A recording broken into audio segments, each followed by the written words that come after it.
दोस्तों, पहले वीडियो में हमने अव्ययी भाव समास के बारे में अध्ययन किया था। दोस्तों, समास का अर्थ होता है दो शब्दों या दो पदों का योग और इन्हीं पदों की प्रधानता के आधार पर समास के अलग अलग भेद किए गए हैं। पहला समास अव्ययी भाव समास था, जिसमें पहला पद प्रधान था। दूसरा समास है तत्पुरुष समास। इस समास में दूसरा पद प्रधान होता है। दूसरा अर्थात जो पहले पद के बाद आता है, वह पद जो होता है वह मुख्य होता है और पहला पद क्या होता है? गौण होता है। उदाहरण, राज्याभिषेक, राजा का अभिषेक। तो यहाँ पर राजा शब्द जो है गौण है और अभिषेक क्या है? प्रधान शब्द है। अगला है दानवीर, अर्थात जो दान में वीर होता है। दान तो सामान्य शब्द है, लेकिन वीर जो है यहाँ पर मुख्य शब्द है, प्रधान शब्द है। किसमें वीर है? वो दान में वीर है, इसलिए ये तत्पुरुष समास है। आइए अब तत्पुरुष समास के भेद देख लेते हैं। तत्पुरुष समास के 6 भेद होते हैं। कर्म तत्पुरुष समास, करण तत्पुरुष समास, संप्रदान तत्पुरुष समास, आपादान तत्पुरुष समास, संबंध तत्पुरुष समास, अधिकरण तत्पुरुष समास। दोस्तों, अगर आप लोग गौर करोगे तो ये 6 जो तत्पुरुष समास के भेद हैं, ये क्या है? कारक के ही रूप हैं। अगर आपको कारक याद है, कारक के बारे में जानकारी है, तो उनके ये 6 भेद ही तत्पुरुष समास के भेद के अंतर्गत आते हैं।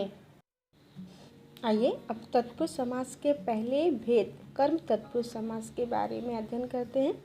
कर्म तत्पुरुष समास का जो परसर्ग होता है वो होता है को, अर्थात जब हम समासिक शब्दों का विग्रह करते हैं तो बीच में दो शब्दों के बीच में को परसर्ग आता है। जैसे यश प्राप्त, तो इसका विग्रह करने पर क्या हो जाएगा? यश को प्राप्त। विदेश गमन, विदेश को गया हुआ।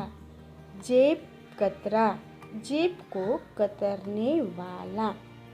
तो हमने देखा इन तीनों सामासिक शब्द में विग्रह करने पर दो शब्दों के बीच में को परसर्ग आया है, इसलिए यह कर्म तत्पुरुष समास है। अगला है करण तत्पुरुष समास। करण का अर्थ होता है माध्यम, जिसके द्वारा कार्य होता है। तो इसका जो परसर्ग होता है से या के द्वारा होता है। उदाहरण के लिए जन्मांध, दो शब्दों के योग है इसमें, जन्म और अंधा। तो यहाँ पर समासिक शब्द का विग्रह करने पर हो जाएगा जन्म से अंधा या जन्म से अंधी। रोग पीड़ित, रोग से पीड़ित। ईश्वर प्रदत्त, ईश्वर द्वारा प्रदत्त अर्थात दिया हुआ। तो इन तीनों शब्दों का सामासिक विग्रह करने पर दो शब्दों के बीच में या दो पदों के बीच में से और के द्वारा विभक्ति आई हुई है, इसलिए करण तत्पुरुष समास है। आइए अब अगला समास देखते हैं। अगला है संप्रदान तत्पुरुष समास। संप्रदान का अर्थ होता है किसी को कुछ देना। संप्रदान का अर्थ है किसी को कुछ देना, और इसका जो होता है परसर्ग के लिए होता है। अर्थात जब हम सामासिक शब्दों का विग्रह करते हैं तो इसके बीच में के लिए शब्द आता है।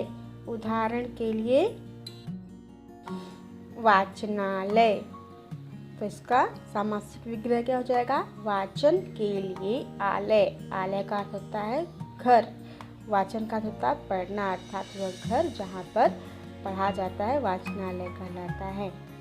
सत्याग्रह, सत्य के लिए आग्रह, आग्रह का अर्थ होता है विनती। देशभक्ति, देश के लिए भक्ति।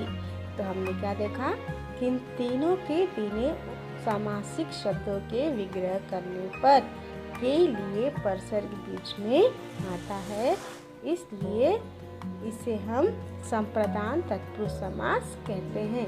दोस्तों, अगर हम पता रहा कि किसके विभक्त करने पर, किस समासिक शब्द को विग्रह करने पर उसकी विभक्ति क्या आती है, तो हम आसानी से तत्पुरुष समास को पहचान सकते हैं। इसलिए हमें इनके परसर्गों को याद रखना जरूरी है। दोस्तों, अगला समास है अपादान तत्पुरुष। इसका जो परसर्ग होता है से होता है। से परसर्ग जो है करण तत्पुरुष में भी था, लेकिन करण तत्पुरुष में से परसर्ग किसी माध्यम के रूप में आया था, अर्थात किसी कार्य करने के किसी साधन के रूप में आया था। लेकिन अपादान तत्पुरुष समास में क्या होता है, से परसर्ग किसी से अलग होने के लिए आता है। जैसे भय मुक्त, इसका विग्रह करने पर क्या होगा, भय से मुक्त, अर्थात वो भय से क्या हो रहा है, अलग हो रहा है। इसी तरह से अगला है दयाहीन, दया से हीन। अगला है पथ भ्रष्ट, अर्थात पथ से, रास्ते से अलग हो रहा है। इसलिए यहाँ पर अपादान तत्पुरुष में से का प्रयोग अलग होने से किया जाता है। अगला है संबंध तत्पुरुष। संबंध तत्पुरुष से नाम से ही पता चल रहा है, संबंध दिखाया जाता है दो संज्ञा के बीच में। का, की, के इसके परसर्ग आते हैं। जैसे राजा राजपुत्र, इसका विग्रह क्या हो जाएगा, राजा का पुत्र।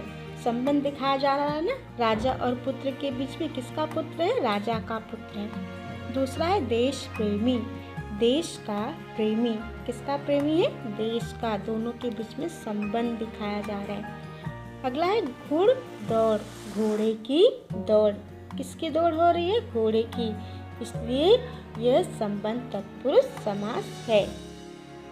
अगला है अधिकरण तत्पुरुष। इसका परसर्ग में और पर होता है। अधिकरण का अर्थ होता है किसी के अधिकार में रहना, किसी के नियंत्रण में रहना। तो में और पर इसका क्या होता है, परसर्ग होता है। विग्रह करने पर बीच में दो शब्दों के बीच में या पर आता है। उदाहरण पेट दर्द, पेट में दर्द। आप बीती, आप पर बीती। स्वर्ग वास, स्वर्ग में वास। इसलिए ये जो सामासिक शब्द हैं ये अधिकरण तत्पुरुष समास के शब्द हैं।